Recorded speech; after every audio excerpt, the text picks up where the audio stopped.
Assalamualaikum warahmatullahi wabarakatuh. Alhamdulillahi rabbil alamin, wassalatu wassalamu ala sayyidil mursalin wa ala alihi wa ashabihi ajma'in, amma ba'du. Para alim ulama, para ustadz, para kiai yang hadir pada pertemuan yang ke-18, Ustaz Somad ya? 18 ke-18 ini, wa akhussu bidzikri fadilatul muhadir Dr. Kiai Haji Abdul Jalil yang saya hormati, Sahibul Bait Bapak Al-Ustadz Haji Muhammad Siddiq yang saya hormati, para kiai yang lain yang hadir, mohon maaf saya tidak menyebut satu persatu, kru TV Ikama TV yang saya hormati, juga kru TV As-Sahwah yang saya hormati.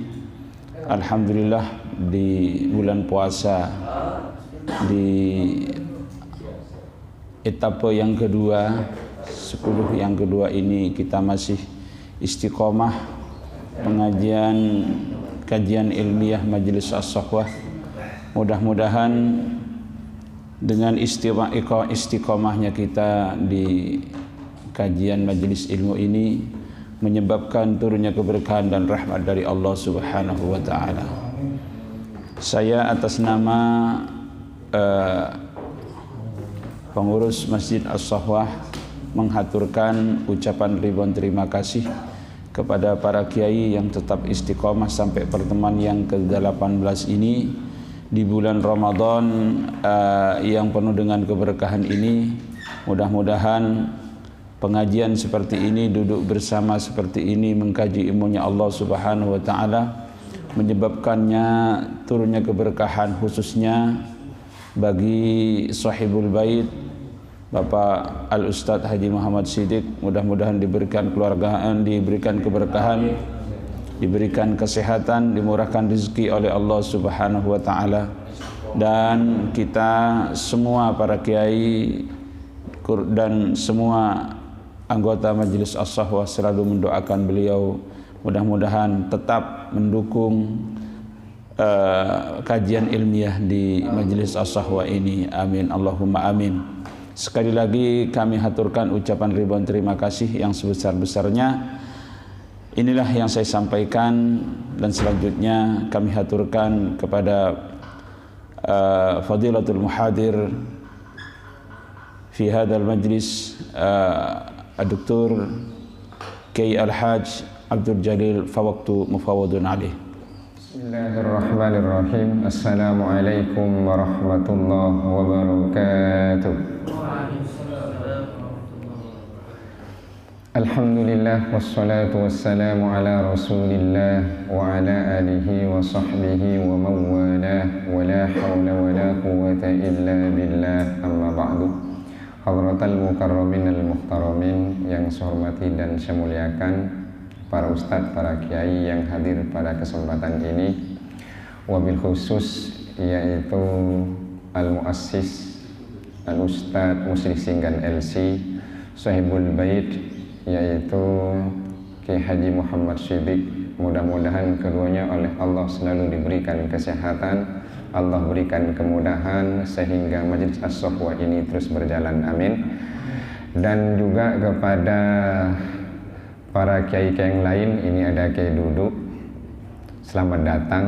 Lama saya kangen sekali tak jumpa ini. Ada Ketua LDNU Ustadz Hamdan dan yang lainnya. Mudah-mudahan kita semua oleh Allah diberikan sehat wal afiat, amin ya rabbal alamin. Baik, kajian kita masih berkenaan qiyas. Kemarin terakhir halaman 57, hari ini 58. Qala al-musannifu rahimahullahu ta'ala wa nafa'ana bihi wa bi'ulumihi fid dharaini, amin. Yang soft cover mungkin beda halaman ya, jadi arkanuhu. Kalau yang hard cover 58 sebelah kiri atas, yang soft cover yang dari Mesir beda halaman. Arkanuhu, rukun-rukun qiyas. Ya'tamidul qiyasu ala arkanin arba'atin. Qiyas itu didasarkan pada 4 rukun. Hiya, 4 rukun tersebut al-aslu, yaitu asal, kasus yang ada di nas, wal far'u, dan cabang, kasus yang tidak ada di nas, wal wasful jami'u bainal asli wal far'i, dan sifat yang menyatukan antara asal dan cabang sama-sama kasus, wa huwal illatu, itu yang disebut illat, wa hukmul asli, dan hukum yang ada pada kasus dinas, hukum yang ada pada asal. Wal aslu, yang dimaksud dengan asal, huwa mahallul hukmil ladzi thabata bin nasfi awil ijma'i. Asal itu adalah tempat di mana hukum itu ada berdasarkan nas atau ijma'. Jadi asal itu kasus yang ada hukumnya ditetapkan oleh nas atau ijma', itu namanya asal. Wa huwal khamrul muharramatu fi mithalin. Wa huwal khamrul muharramatu, yaitu adalah khomer yang diharamkan. Jadi asal ini khomer fi mithali tahrimin nabidhi, kiasan alal khomri, pada contoh diharapkannya nabid yang dikiaskan kepada khomer. Jadi khomer itu yang disebut dengan asal. Wal far'u, cabang, huwal mahallul ladzi lam yarid fihi nassun wala ijma'un, adalah tempat di mana ya kasus itu tidak ada hukum nas atau ijma', artinya yaitu kasus yang tidak ada nasnya, baik Quran, hadis maupun ijma', itu adalah cabang. Wa huwa fil mithalis sabiqi an-nabidhu, pada contoh di atas, yaitu adalah nabidnya sebagai cabang, khomer sebagai asal, nabidnya sebagai cabang. Wal illatu, sedangkan illat, hiyal wasful ladzi buniyah alaihi hukmul asli, yaitu sifat di mana hukum itu ditetapkan berdasarkan sifat itu. Jadi illat itu adalah sifat di mana hukum yang ada pada asal itu ditetapkan berdasarkan sifat itu. Wa huwa fil mithalil madhkuri al iskaru, sifat pada contoh di atas itu adalah memabukkannya itu. Jadi kalau asal itu adalah khomernya, cabang itu adalah nabidnya, sifatnya itu, illat itu adalah memabukkannya. Wa hukmul asli, sedangkan hukum asal, huwal hukmus syar'iyyul ladzi warada bihin nassu awil ijma'u fil asli.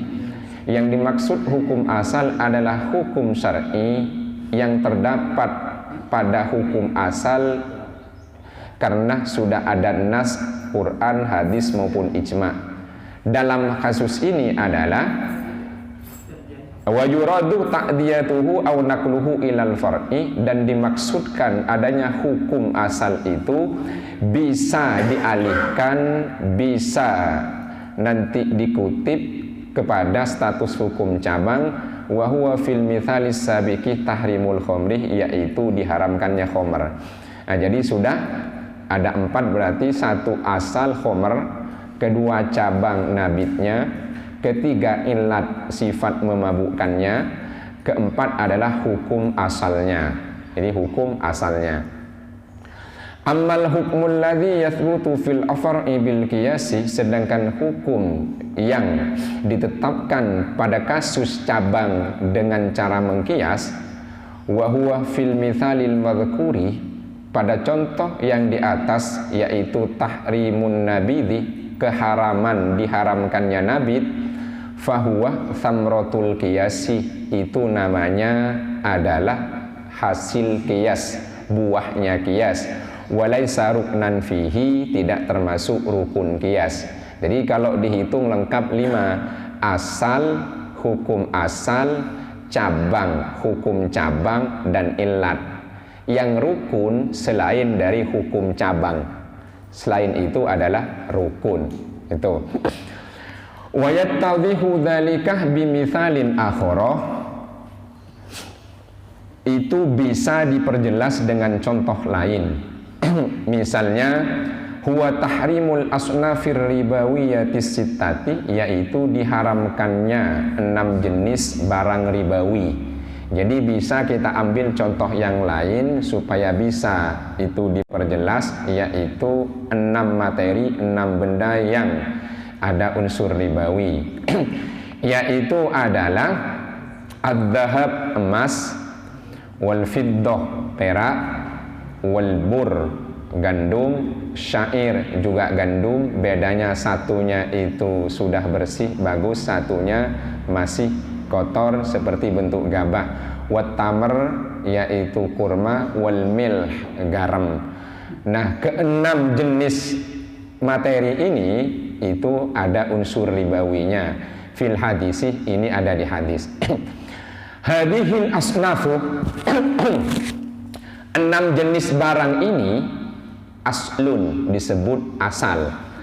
Jadi emas, perak, gandum, kurma, dan garam itu disebut dengan asal karena itu terdapat pada nas hadis.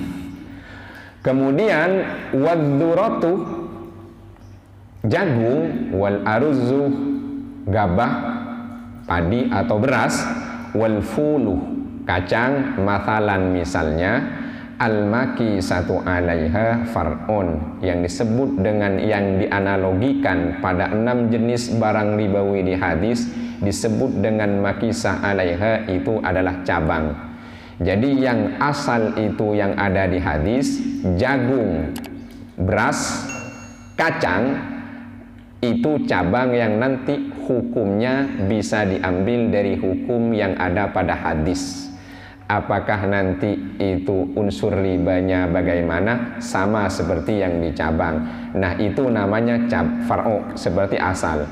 Wal hukmu, sedangkan hukumnya huwa tahrimur riba fiha, yaitu diharamkannya riba pada jenis-jenis tadi, yaitu baik yang ada di hadis maupun nanti yang ada pada cabang.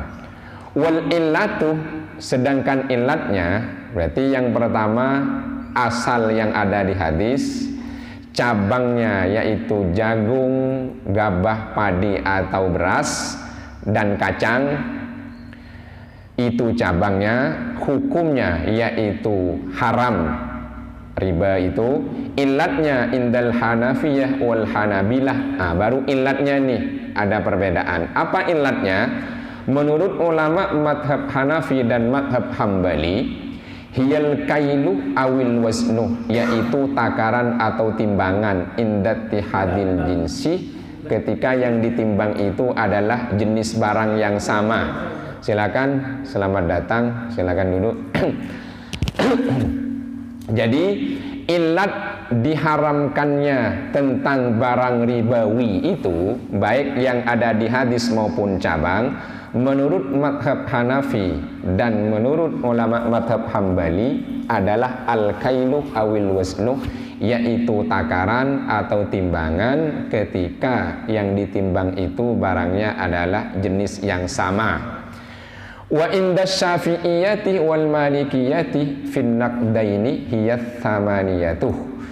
Menurut ulama madhab Syafi'i dan ulama madhab Maliki, bahwa illat yang terdapat pada emas dan perak, selamat datang Ustaz, silakan, yaitu adalah at-thamaniyah, harga.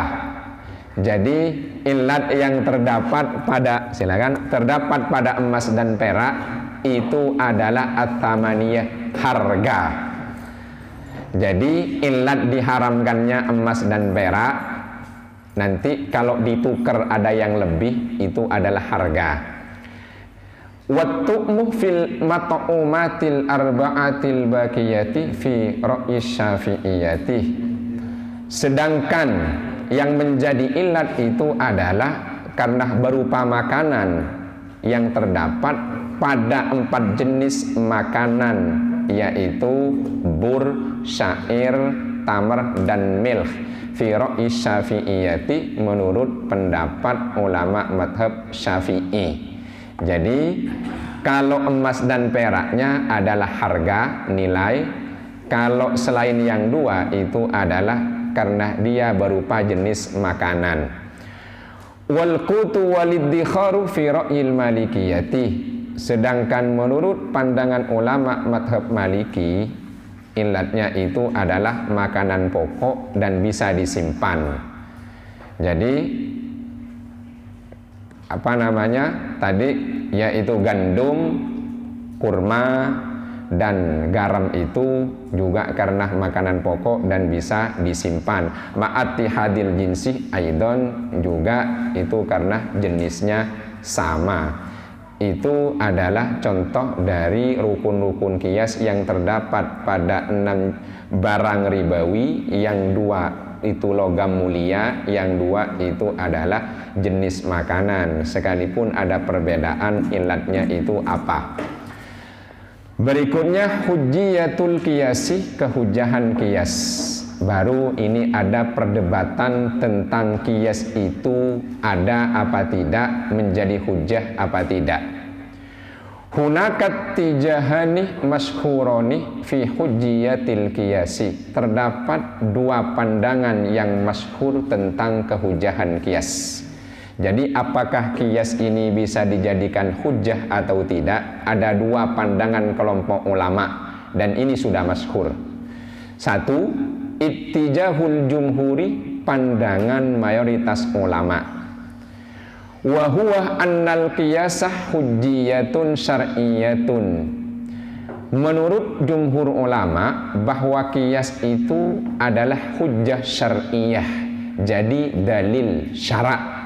Fi nitaqil ahkamil amaliyati, berkenaan tentang hukum-hukum praksis, karena memang yang dikaji adalah hukum praktik perbuatan, jadi hukum praksis.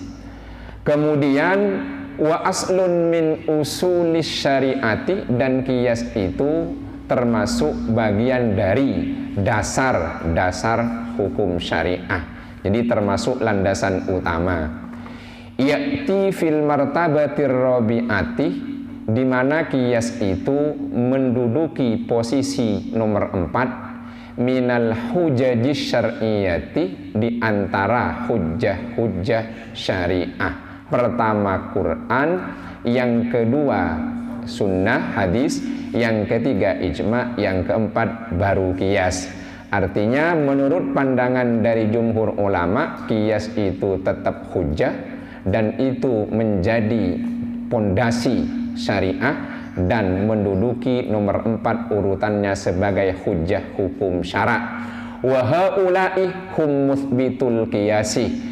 Ulama jumhur ini adalah pro qiyas. Jadi ulama jumhur ini adalah pro qiyas, yang menyatakan qiyas itu ada dan sebagai hujjah. Selamat datang Sekum MUI Jakarta Utara. Monggo silakan untuk ngambil tempat. Selanjutnya wattijahun naddomil mu'taziliyu wasyiatul imamiyatu waddahiriyatu. Pandangan Imam An-Naddom, masih ingat nggak An-Naddom dulu di ijma? Abu Ishaq Ibrahim bin Sayyar bin Hani An-Naddomi Al-Basri Al-Mu'tazili. Masih ingat ya? Yang nyatet ada di depan. Ya, ada di depan. Tentang ijma sukuti. Abu Ishaq Ibrahim bin Sayyar bin Hani An-Naddom Al-Basri Al-Mu'tazili. Itu tokoh teolog dari Mu'tazilah yang memang keilmuannya itu diakui. Beliau ini adalah orang dekat dari Al-Ma'mun, putra Harun Ar-Rasyid, di mana dulu Islam mencapai Al-Asrud Dhahabi, masa keemasan. Pada masa Al-Ma'mun, salah satu tokoh dari Mu'tazilah itu yang dekat, termasuk orang dalam yang disegani adalah An-Naddom ini. Mu'tazilah, karena memang dulu yang diberlakukan adalah ideologi Mu'tazilah pada masa Al-Ma'mun. Nah, ini tokohnya An-Naddom Al-Mu'tazili, memang adalah teolog dari Mu'tazilah. Pandangan beliau wasyiatul imamiyatu wasyiatil imamiyati wattijahun naddomil mu'taziliyati wasyiatil imamiyati, dan pandangan Syiah Imamiyah waddohiriyati, dan pandangan ulama madhab dohiri, annal qiyasah laisah hujjatan syar'iyatan alal ahkami, bahwa qiyas itu tidak termasuk hujjah syar'iyah untuk menetapkan hukum. Wa haula'i hum nufatul qiyasi, sama dengan rawi jadi ruwah, da'i jadi du'ah, nafin jadi nufah. Wa haula'i hum nufatul qiyasi. An-Naddom Syiah Imamiyah dan Dohiriyah ini adalah kelompok ulama kontra qiyas yang menyatakan qiyas itu tidak menjadi hujjah. Ini berarti qiyas ini berbeda pandangan ulama. Ada yang menyatakan yaitu jumhur menjadi hujjah, sedangkan yang tadi itu tidak menjadi hujjah, itu qiyas.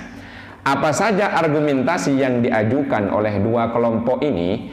Adillatul jumhuri, argumentasi yang diajukan oleh jumhur ulama muthbitil qiyasi, yang pro qiyas. Istadallal jumhuru ala hujjiyatil qiyasi bi adillatin arba'atin minal qur'ani was sunnati wal ijma'i wal ma'kuli. Jumhur ulama berargumentasi tentang kehujahan qiyas menggunakan 4 dalil: Quran, sunnah, ijma', kemudian makul, rasio, akal.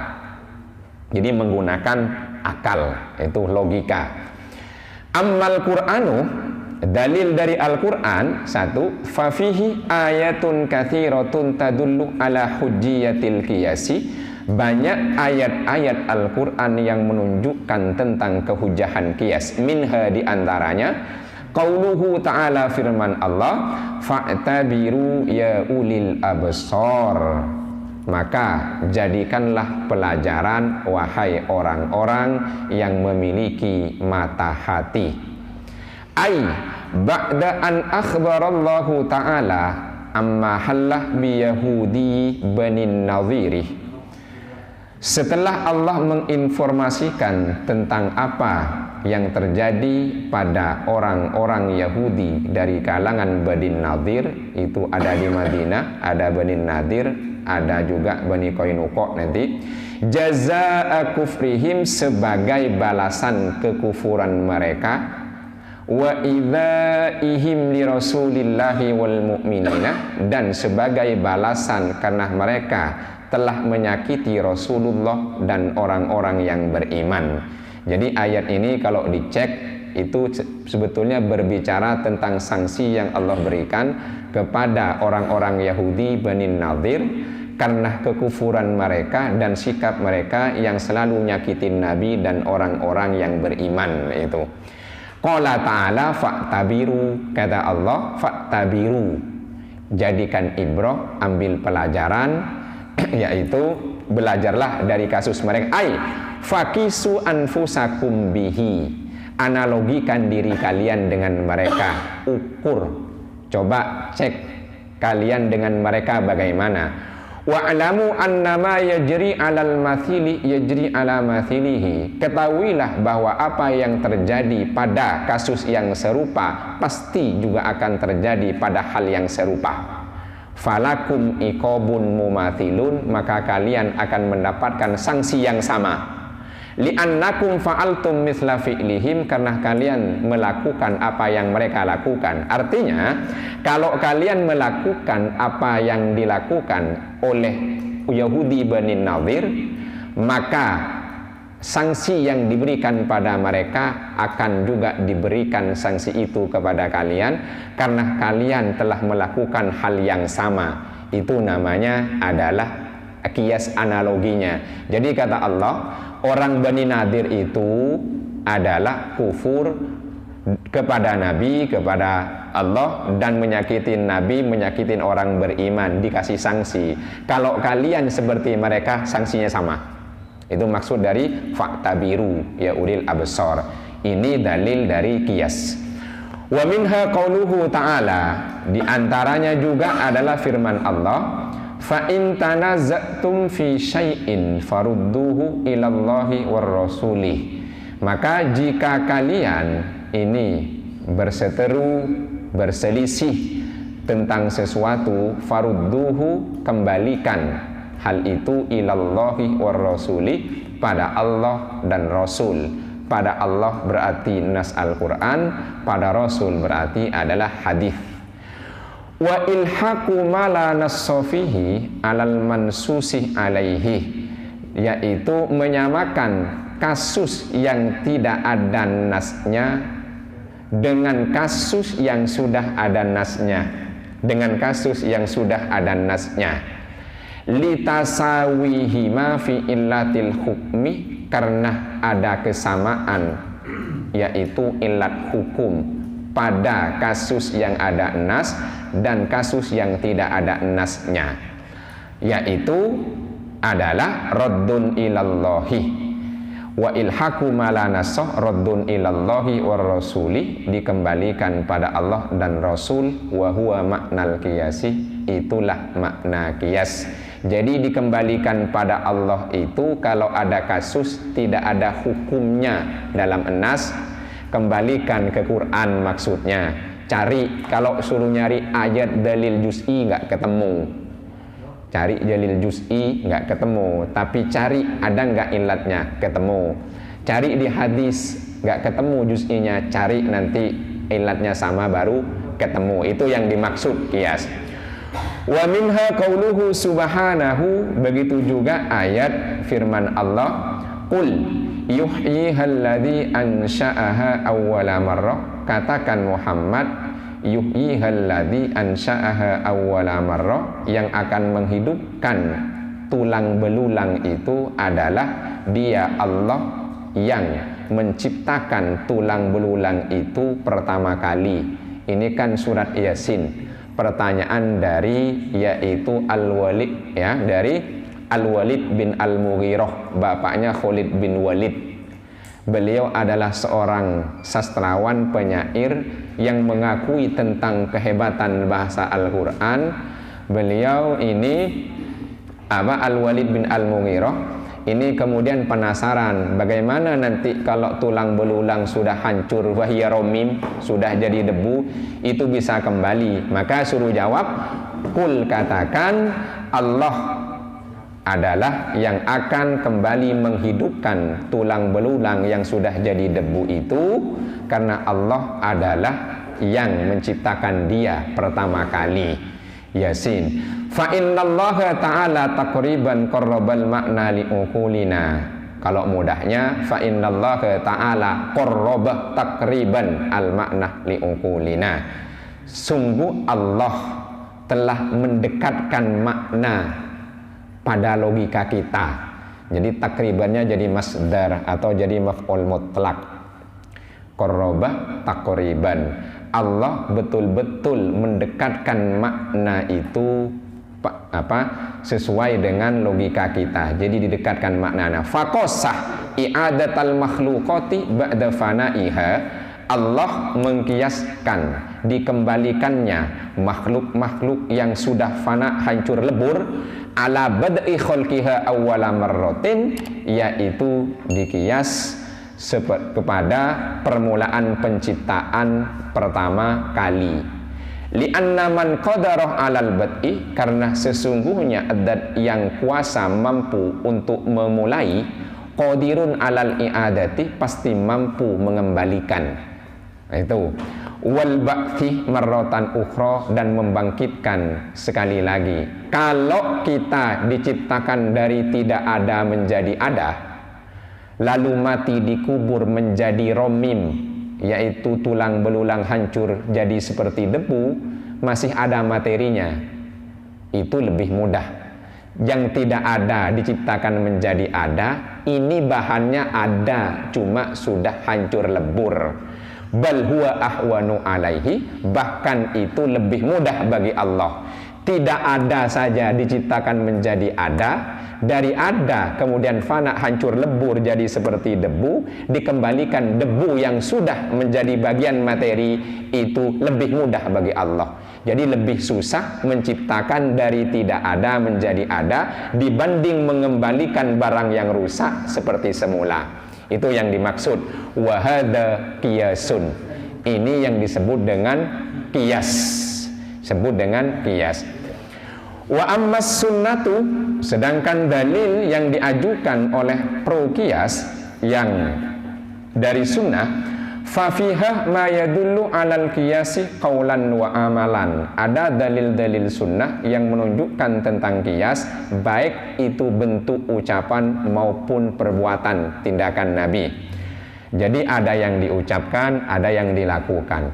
Amal qaulu, sedangkan dalil dari sunnah yang berupa qauli, fahuwa iqrarur rasuli sallallahu alaihi wasallam al-amalah bil qiyasi, yaitu persetujuan Rasulullah untuk mengamalkan qiyas. Hinama ba'athah Mu'adzan qadhiyan ilal Yamani, ketika Nabi mengutus Mu'adz bin Jabal menjadi qadhi ke Yaman. Wa qalah lahu, Nabi bertanya pada Mu'adz bin Jabal, kaifa taqdi idza aradah laka qada'un, hai Mu'adz, apa yang akan kau putuskan ketika engkau dihadapkan suatu kasus? Qala, jawaban Mu'adz bin Jabal, aqdi bi kitabillahi, aku hukumi menggunakan kitab Allah Al-Qur'an. Fa illam ajid, jika tak kutemukan dalam Al-Qur'an, fa bi sunnati rasulillahi, akan kuputuskan dengan sunnah Rasulullah sallallahu alaihi wasallam. Fa illam ajid, jika tak kutemukan di Quran dan hadis, ajtahidu ra'yi, aku akan mengerahkan kemampuanku, aku akan beristihad menggunakan pikiranku, wala alu aila aksuru, dan aku tidak akan membatasi pikiranku. Jadi akan terus beristihad. Terus beristihad. Tidak ada kasus yang ada nasnya di Quran dicari di hadis. Kasus itu tidak ada nasnya di hadis, baru itu berijtihad, dan tidak akan berhenti untuk terus berijtihad. Fadarabah Rasulullah sallallahu alaihi wasallam ala sadrihi, jangan dimaknai dadanya ditonjok, ditepuk. Fadarabah Rasulullah sallallahu alaihi wasallam ala sadrihi, kemudian Rasulullah menepuk dada Mu'adz. Kalau darabah maknain sarraf, wis mukul, lalu ditonjok dadanya, berarti ditepuk atau dielus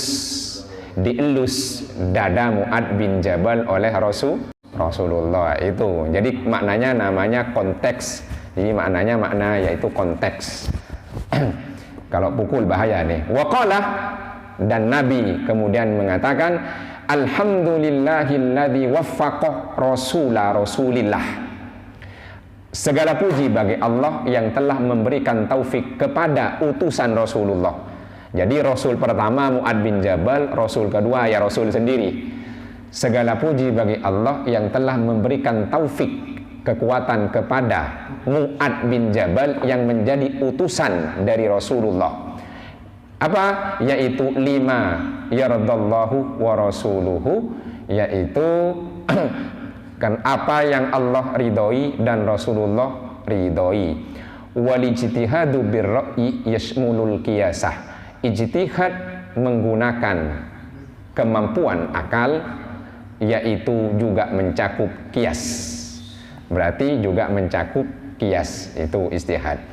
Ini argumentasi ulama yang pro qiyas, bahwa Nabi itu menganjurkan Mu'adz bin Jabal karena ikrar, yaitu dielus, dan kemudian Nabi memuji. Wa ammas sunnatul amaliyatus sahihatu, sedangkan dalil tentang qiyas yang berdasarkan sunnah amaliyah Nabi, praktik Nabi sendiri yang mengkias, itu maksudnya nih. Jadi dalil dari hadis sebagai bentuk dalil qiyas praktek Nabi, fahiyah anna Rasulullah sallallahu alaihi wasallam, sunnah-sunnah amaliyah yang sahih itu adalah bahwa Nabi qasah fi kathirin minal umuri, itu sering melakukan kias, menganalogikan banyak kasus. Jadi Nabi sendiri sering melakukan kias pada banyak kasus yang dihadapin oleh Nabi. Minha, diantaranya anna rajulan min Khuf'ama, ada laki-laki dari Khuf'am, wa fi riwayatin imro'atan min Khuf'am, dalam riwayat yang lain itu perempuan bukan laki-laki. Jadi kisahnya ada laki-laki atau riwayat lain perempuan. Ja'ah ilar rasuli sallallahu alaihi wasallam, laki-laki itu datang menemui Nabi. Faqalah, laki-laki itu bilang, inna abi adrokahul islamu, Nabi, bapakku sudah masuk Islam. Bapakku sudah masuk Islam. Wa huwa syekhun kabirun, saat ini beliau lansia, yaitu sudah renta. Jadi bapakku sekarang sudah masuk Islam, tapi kondisi beliau hari ini sudah lanjut usia. La yastati'u rukubar rohli, beliau tidak mampu lagi menunggangi onta. Rohal itu pelana yang ada di atas onta itu atau atas kuda itu. Jadi beliau tak mampu lagi menunggangi binatang, sudah lansia renta. Wal hajju maktubun alaihi, sedangkan haji sudah wajib baginya. Afa ahujju anhu, bolehkah aku berhaji menggantikannya Nabi? Nah ini, jadi bapaknya sudah tua masuk Islam, tak mampu lagi untuk melakukan perjalanan, padahal dia sudah terkena wajib haji. Anaknya nanya, afa ahujju anhu, bolehkah aku yang melaksanakan haji menggantikan bapakku? Ini, qala antah akbaru waladihi, kamu anak sulungnya, apakah kamu anak yang paling tua? Nah itu, ini namanya adalah an-nabruh wat tanghim, tidak menggunakan adawatul istifham, tapi ditulis ketika diucapkan harus ada intonasi dan penekanan. Jadi ada adawatul istifham dalam linguistik Arab, ditulis maupun diucapkan tanpa intonasi dipahami itu pertanyaan. Hal abukah ghaniyun? Hal abukah ghaniyun? Sama saja pertanyaan, ditulis juga sama. Tapi ada yang namanya an-nabruh wat tanghim, intonasi dan penekanan diucapkan. Ini ditulis. Kontemporer ada tanda tanya. Jadi kontemporer ada tanda tanya. Kalau di kitab salaf nggak ada tanda tanya, cari aja. Kecuali diketik ulang sekarang dicetak baru, pasti ada editing, ada tanda tanya. Dulu nggak ada. Makanya kitab Turoth itu sulit bagi orang-orang yang tak biasa, nggak ketahuan mana pertanyaan, mana koma, mana titik, nggak tahu berhentinya. Nah ini namanya an-nabr wa tanghim. Caranya ditekan. Antah akbaru waladihi, kamu anaknya yang paling tua. Nah ini namanya an-nabr wa tanghim. Kebetulan kemarin Jumat saya nguji tentang skripsi ini. Jadi perbedaan antara nabr wa tanghim antar siswa Mesir, Saudi dan Yaman yang dilakukan oleh mahasiswi UIN Jakarta. 3 negara dibandingkan. Pas tentang ini. Jadi ingat ya, mudah-mudahan pernah dengar ya an-nabr wa tanghim. Ya pernah, paling nggak barusan ya. Oh iya. Karena nanti takutnya dikira pernyataan, padahal pertanyaan. Qala na'am, iya Nabi, saya anak paling tua, saya anak sulung. Qala, nah baru nih Nabi bilang begini nih. Aro'aitah law kana ala abikah dainun faqadaitahu anhu. Nah ini baru nih. Bagaimana pendapatmu jika bapakmu punya utang lalu kamu yang membayar? Itu pertanyaan Nabi. Akanah yujzi'uh dzalikah anhu? Bolehkah itu? Jadi kalau makna perkataannya, apakah itu ada sudah mencukupi hal itu untuk bapakmu? Kan begitu. Kalau bahasa fikih yujzi'uh sah, cukup maksudnya. Jadi apakah itu boleh? Qala, laki-laki tadi jawab sendiri, na'am. Iya. Jadi Nabi menjawab tanpa jawaban melalui pertanyaan. Jadi Nabi kan nanya, bagaimana pendapatmu? Tadi jawab sendiri, iya. Nah, baru Nabi menyatakan, fahjuj anhu, berhajilah menggantikan bapakmu. Jadi jawabannya menggunakan pertanyaan, bagaimana pendapatmu jika bapakmu punya utang lalu kamu yang membayar? Cukup, boleh apa enggak? Kan itu pertanyaan Nabi. Laki-laki jawab, iya boleh. Itu jadi jawaban bentuk pertanyaan. Baru nalar namanya itu. Jadi suruh jawab sendiri, nalar. Maka kata Nabi perintahnya fahjuj anhu, silahkan berhajilah menggantikan bapakmu. Itu. Fahada qiyasun minar rasuli sallallahu alaihi wasallam li dainillahi ala dainil ibadi fi wujubil qada'i. Jangan din. Kok meleset nanti agama Allah, agama Tuhan, agama manusia nanti. Ini adalah qiyas yang dilakukan oleh Rasulullah. Apa? Yaitu hutang kepada Allah, ya, dikias kepada hutang kepada sesama hamba, fi wujubil qada'i, tentang kewajiban bayar hutang. Jadi tentang kewajiban bayar hutang. Itu namanya qiyas. Hutang kepada Allah dan hutang kepada sesama. Ini. Wa sa'alah Umaru an qiblatis shaimi. Jangan kiblat ya, nanti kiblatnya orang puasa. Wa sa'alah Umaru, Umar bin Khattab pernah bertanya pada Nabi an qiblatis shaimi, tentang kecupan yang dilakukan oleh orang yang sedang puasa. Kalau cium itu samun pakai hidung, kalau kublah itu pakai dua bibir. Beda. Beda. Kalau samun itu mencium menggunakan hidung, baik aroma maupun nempel. Ya sumuh, ya dia sumuh roihata, itu nyium namanya. Bahasa sekarang cifuk. Jadi bahasa Arab ngecifuk, ya cifuk. Yaitu menggunakan syifah atau bibir alal khuddi, ini nempel ke pipi maupun sekitar wajah, itu namanya takobil. Takobil bahasanya kublah, ya kublah. Jadi cipok bahasanya kayak duduk, cifuk, ya kecupan itu berarti.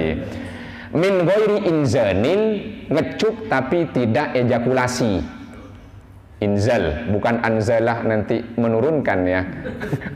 Jadi Sayyidina Umar pernah bertanya pada Nabi tentang hukum suami yang mengecup istrinya, suami itu sedang puasa tanpa tak keluar sperma, itu maksudnya. Jadi ngecup tanpa ejakulasi, ya bahasanya kan ejakulasi hari ini.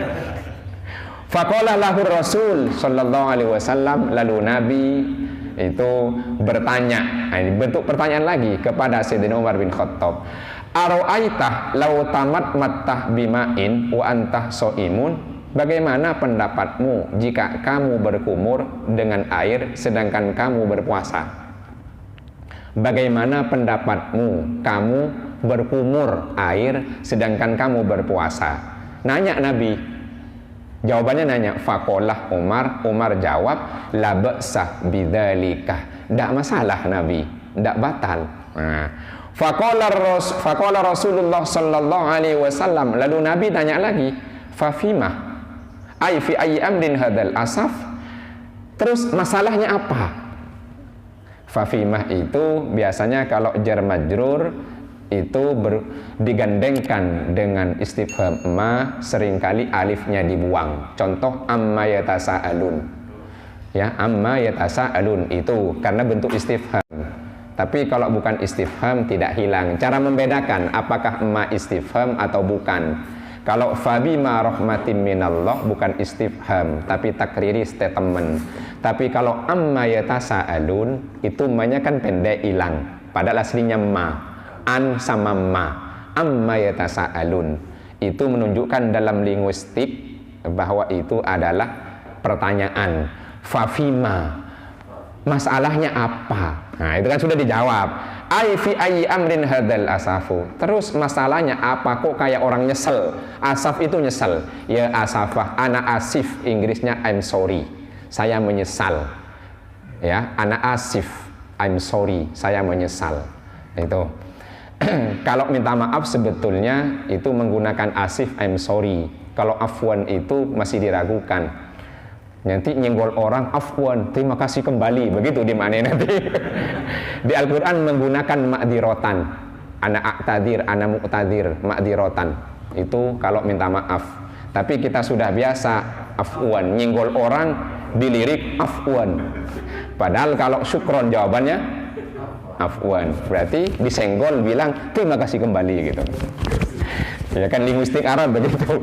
Linguistik Arab itu. Ya nggak apa-apa, yang penting dipahami lah. Tapi khawatir kalau ketemu nanti para linguis Arab ke Timur Tengah takutnya diketawain gitu aja.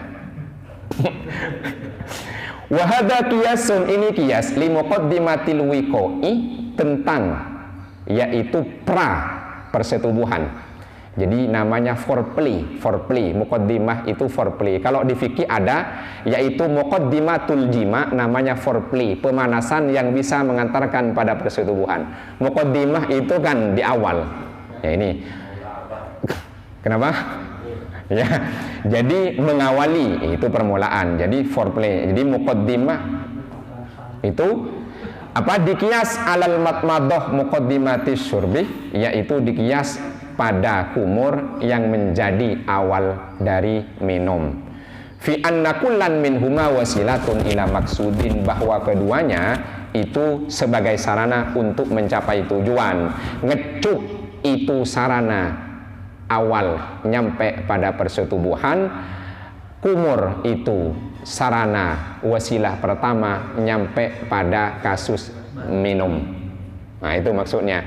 Jadi kalau sekedar ngecup-ngecup, yang penting tidak inzal dan tidak ilaj, tidak masalah.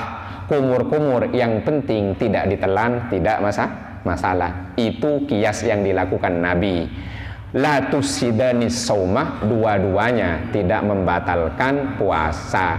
Cuma yang dimaksud matmadoh di fikih dirinci. Apa matmadohnya? Tidak mubalaghah. Ya, tidak mubalaghah. Jangan dipahami secara global. Nanti kumur-kumurnya tidak batal, sudah gitu kumur air dingin begini. Kan mubalaghah itu. Ini maksudnya kumurnya tidak seperti di luar Ramadan. Kalau mubalaghah di luar Ramadan kan banyak mubalaghah. Tapi Ramadan matmadohnya nunduk dan dikit. Nah, itu namanya ghairu mubalaghah. Berarti kalau nyium begini dong, enggak. Itu tidak mubalaghah. Kalau ngecup ke pipi kan tidak mubalaghah, ngecup bibir nggak mubalaghah. Tapi kalau ngecup kedua bibir lidah masuk baru tuh. Itu kalau satu, kalau empat gimana?